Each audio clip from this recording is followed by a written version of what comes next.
क्या फजील साहब, क्या अपडेट्स है?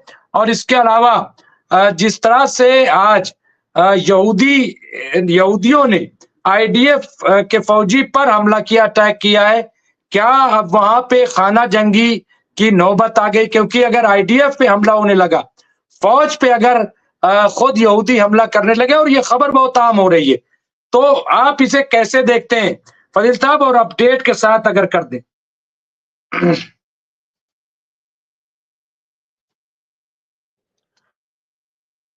अपडेट जो है, आज मैंने एक बड़ी जबरदस्त खबर पढ़ी। कोई सुबजी या सुबजी करके कोई संगठन है जो ईरान का गुप्तचर एजेंसी है। वो तेल अवीव में हजारों बिल्डिंगों पर लिख दिया पेंट से कि आई एम इन तेल अवीव, मतलब तेल अवीव में हम मौजूद हैं। हजारों बिल्डिंगों पर, एक दो नहीं, हजारों। और लोग अचंभित हो गए कि कहाँ की मोसाद जो है दुनिया के सबसे बड़ी गुप्तचर एजेंसी है, वो पल पल की खबर रखती है, और तेल अवीव में हजारों लोगों ने रात में पेंट से लिख दिया कि आई एम इन तेल अवीव, और उसको पता ही नहीं। और वो संगठन है जो आयतुल्लाह खुमैनी साहब के इशारे पर कुछ भी करने को तैयार हो जाता है। ये वो संगठन है, मतलब जान लेना और जान देना दोनों ये संगठन करता है। और लोग ये बता रहे हैं कि करोड़ों की संख्या में तेल अवीव में कोई नौकरी कर रहा है, कोई पढ़ा रहा है, कोई बिजनेस कर रहा है, लेकिन वो है सब्जी का संगठन का सदस्य और ईरानी है। और पूरे तेल अवीव की हजारों बिल्डिंगों पर रात भर में लिख दिया और कोई कुछ नहीं कर पाया। ये तो सबसे बड़ा अपडेट है कि आप देख लीजिए कि, और जिस तरह से नहीं, और हिजबुल्लाह वाकई लगातार। फजील साहब, ये वाकई एक बहुत बड़ी अपडेट है, और इस पे बाद में कैप्टन साहब से बात करेंगे कि आई एम इन तिल अबीब। और ये बहुत बड़ी मैं समझता हूं कि खबर है, क्योंकि अगर इतना कुछ लिखा गया है और आई एम इन तिल अबीब, यानी इसका मतलब कि वहां लोग पहुंच चुके हैं, तो चीजें जो है बड़ी पहुंच नहीं के वहां रह खतरनाक। रहे, करोड़ों लोग रह रहे, नौकरी कर रहे, बिजनेस कर रहे, बाकायदा लीगल तरीके से रह रहे, वीजा के साथ रह रहे। और वो संगठन है ईरान का, और वो आयतुल्लाह खुमैनी साहब के इशारे पर कुछ भी कर सकते हैं, इस तरह का उनका ड्यूरेशन है। अब दूसरी बात हम करते हैं कि वियतनाम जहाज खरीद के कैप्टन साहब क्या करेगा? वही इटावा की बंदूक वाली बात आ गई कि इटावा के लोग बीवी के जेवर बेच के एक नलिया बंदूक खरीद के और साइकिल चला के कंधे पर टांग के चलते हैं। कोई पत्थर से मार देगा तो भी गिर जाएंगे, साइकिल पर कोई बंदूक कैसे संभालेगा? तो वियतनाम क्या करेगा? F-16 खरीद के तो अमेरिका का फायदा हो रहा है, किसी तरह बहला फुसला के बेच देता है कि हम भी थोड़ा दुल्हन बन लें सिंदूर लगा के। समझ रहे हैं आप? उसका ना तो किसी से दुश्मनी है, ना कोई युद्ध चल रहा है, ना, और चाइना है बगल में उसके, रूस है, जितने कंट्री हैं उनका कोई प्रॉब्लम भी उनसे नहीं है और भविष्य में भी होने की नहीं है। देखिए मुमताज भाई, दो चीजों को समझना पड़ेगा। उधर यूरोपियन कंट्री में सबसे सुपर पावर अमेरिका है, और इधर आपके यूएसएसआर यानी मध्य एशिया से इस तरफ सुपर पावर में अब चाइना आ रहा है, और रूस और चाइना को मिला दे तो अमेरिका से बड़ी ताकत बन जाते हैं ये लोग। इनकी जो रूस और चाइना की जो मेंटालिटी है वो शोषण करने की नहीं है। वो अपने चीजों में सख्त जरूर है, लेकिन ऐसा नहीं है कि आपको आगे नहीं बढ़ने देंगे, आपको कुछ करने नहीं देंगे, आपको बल्कि सहयोग करेंगे। अमेरिका की ये पॉलिसी है कि जिसके ऊपर वो हाथ रख देता है उसको उठने नहीं देता है।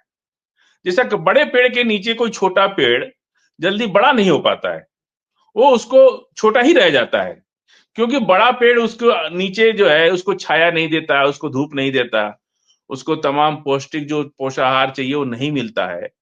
ठीक उसी तरह अमेरिका के साथ जितने लोग भी दुनिया में साथ हैं, अमेरिका किसी को भी ऊपर नहीं उठने देता है, बस वो तो अपने ऊपर डिपेंडेंसी बनाए रखता है। और ये चीज जो है अब लोगों को खर रही है। ईरान पर हम आ जाते हैं। ईरान पर इतने सैंक्शन लगा दिए, यूरोपियन यूनियन के कंट्रीज ने ईरान से तेल लेना बंद कर दिया, भारत ने भी तेल लेना बंद कर दिया था। उस वक्त लग रहा था कि ईरान की, और कभी कभी लड़ाई जब कोई जुल्म करता है ना, तो उसके लिए कोई नया रास्ता अल्लाह खोल देता है। जब कोई आपके ऊपर परेशानी आती है तो आप ये सोचिए कि अल्लाह ताला हमको साइन दे रहा है, हमको इशारा कर रहा है कुछ नई चीज देने के लिए। आप परेशानी से घबराइए मत। आप परेशानी में ये सोचिए कि आपको अब अपनी कुछ नया रास्ता अल्लाह दे रहा है, उस पर चलिए। तो इन्होंने जब सैंक्शन लगाया तो पूरा चाइना का ध्यान ईरान पे आ गया। चाइना पूरा तेल ईरान से खरीदता है, पूरा तेल, कहीं कोई इधर उधर नहीं। और पूरी जो ड्रोन टेक्नोलॉजी है ईरान के पास, उसका मोपेड का इंजन लगा उसके अंदर, जो अपने आप पहले मोपेड आती थी ना, उसका इंजन लगा हुआ है। और वो इंजन किसने दिया? ईरान ने दिया, चाइना ने दिया। और चाइना को ये पता ही नहीं कि हमारे इंजन से वो चल रहा है, क्योंकि किसी कंपनी ने बनाया, उसने सप्लाई कर दिया। उसको ये थोड़ी पता था कि जाके ड्रोन बना देगा इसका।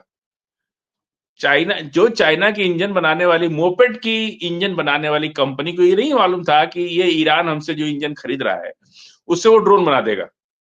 वो सोचा कि चलो ठीक है, दुनिया की सारी कंपनियां हमारा इंजन खरीदती हैं, ये भी खरीद रहा है। अब बुरे दिन में अगर कोई साथ देता है तो अच्छे दिन आने के बाद इंसान कभी उसको भूलता नहीं है। मतलब नैतिकता भी यही कहती है। जिस तरह से, और सैंक्शन जब लगा, ईरान, लोग कहते हैं कि यूएई जो है इजराइल का आदमी है या अमेरिका का, ठीक बात है, जो होगा। लेकिन जो सैंक्शन लगा तो तेल से जो रेवेन्यू आना था वो तो चाइना दे ही रहा है उसको। दूसरा, जो उसके ट्रेड से जो रेवेन्यू आना है वो वाया यूएई जा रहा है। दुनिया भर में आप ईरान के सामान को रोक सकते हो ना, लेकिन सैंक्शन लगा कि ईरान, यूएई तो थोड़ी सैंक्शन लगा है, तो वो पहले आता है यूएई में। यूएई में उसका लेवल बदल जाता है या जो भी होता है तरीका, वहां से फिर वो दुनिया भर में। तो इनका ट्रेड इंडिया के अंदर, चाइना इस वक्त ईरान का सेब आया हुआ है। बहुत अच्छी खबर बता रहा, बड़ा टेस्टी सेब है, आप कभी खाइए जा करके। और इंडिया के शिमला के सेब से 500 रुपया सस्ता है वो, समझ रहे आप। और मैंने पूछा, ओखला मंडी में मैं गया था, मैंने पूछा कि भाई ये ईरान से आकर के इंडिया में 800 रुपये में 10 किलो का पेटी था, वो बिक रहा है। और यही शिमला का सेब, हमारे अपने देश का सेब 1400 रुपए का क्यों है भाई, या 1500 रुपए क्यों है? तो दुकानदार बोला, भैया वहां अडानी नहीं है ना, यहाँ अडानी का सेब है, वहां किसान का सेब है। अब सोचिए कि 10 किलो की पेटी ईरान से चल के इंडिया के कितनी मंडियों में घूमने के बाद वो ओखला मंडी पहुंचा होगा, और 800 रुपया या 900 रुपये में वो आपको मिल रहा है। और यही शिमला का सेब हमारे ही देश में, सिर्फ शिमला से दिल्ली आ गया, नजदीक भी है, ज्यादा लॉजिस्टिक भी नहीं खर्चा होगा, वो 1400-1500 का बिक रहा है। ये हम रिटेल प्राइस बता रहे हैं, मतलब होलसेल प्राइस, रिटेल नहीं। तो उसने, एक आम आदमी के दिमाग में क्या बात बैठी हुई है कि साहब यहाँ की सरकार उद्योगपतियों के सामने इतना नतमस्तक है कि वो चीजों को महंगा कर दे रहे हैं। और वहां पे ईरान के अंदर, ईरान से भारत में आके सस्ता चल रहा है। इस तरह से ईरान ने जो है अपने आप को इकोनॉमिक ग्रोथ की, जितना उसके ऊपर सैंक्शन लगा उतना उसने अपना रास्ता खोजा।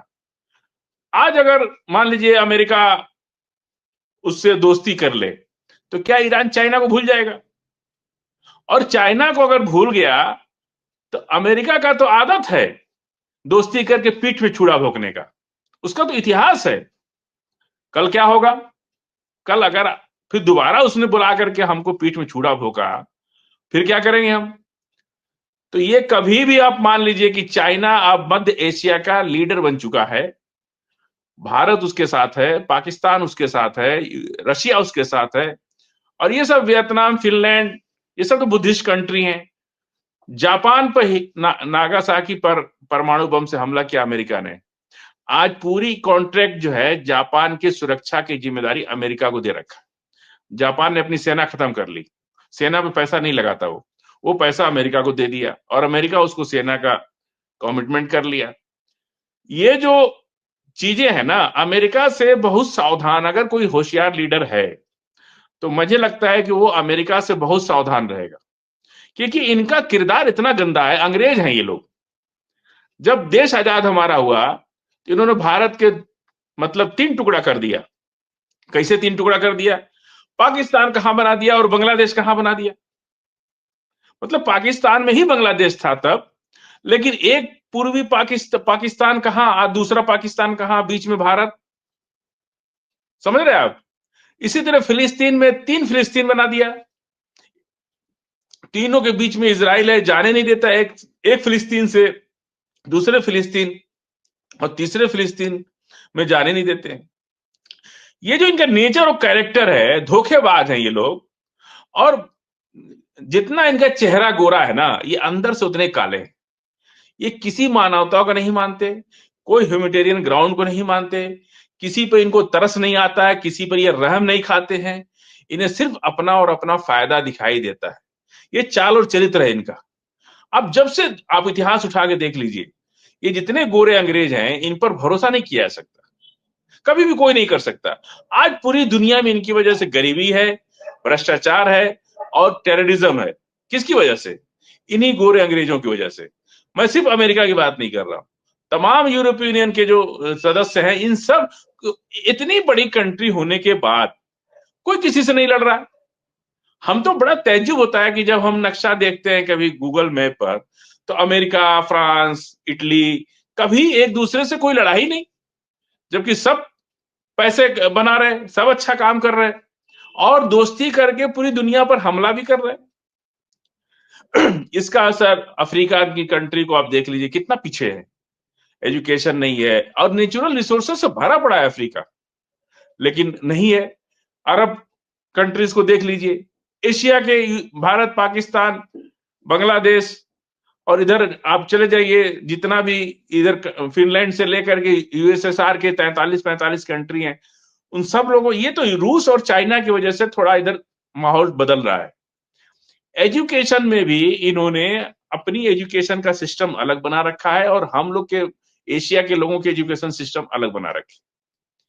देखिए, भारत के अंदर जो एक सिस्टम है, मुमताज भाई बता दें, दुकान मान लीजिए हम और कैप्टन साहब एक ही जगह के रहने वाले, ये मारवाड़ी हैं और हम मुसलमान हैं मान लीजिए, तो मारवाड़ी और हम एक साथ जाते हैं, होलसेल मार्केट है दिल्ली चांदनी चौक, यहां भी मारवाड़ी बैठा है, इनको अलग रेट देगा और हमको अलग रेट देगा।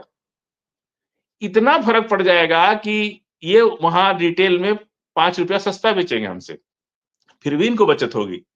और हम इनसे 5 रुपया और सस्ता, अगर 5 रुपया इनके बराबर बेच दे तो हमको बचत नहीं होगी, क्योंकि इनका जो मारवाड़ी संगठन है, जो मारवाड़ी एक दूसरे से जुड़ गए, वो हमको क्रश कर दिए, हमारा बिजनेस बैठाल दिए और अपने मारवाड़ी भाई का बिजनेस आगे बढ़ा दिए।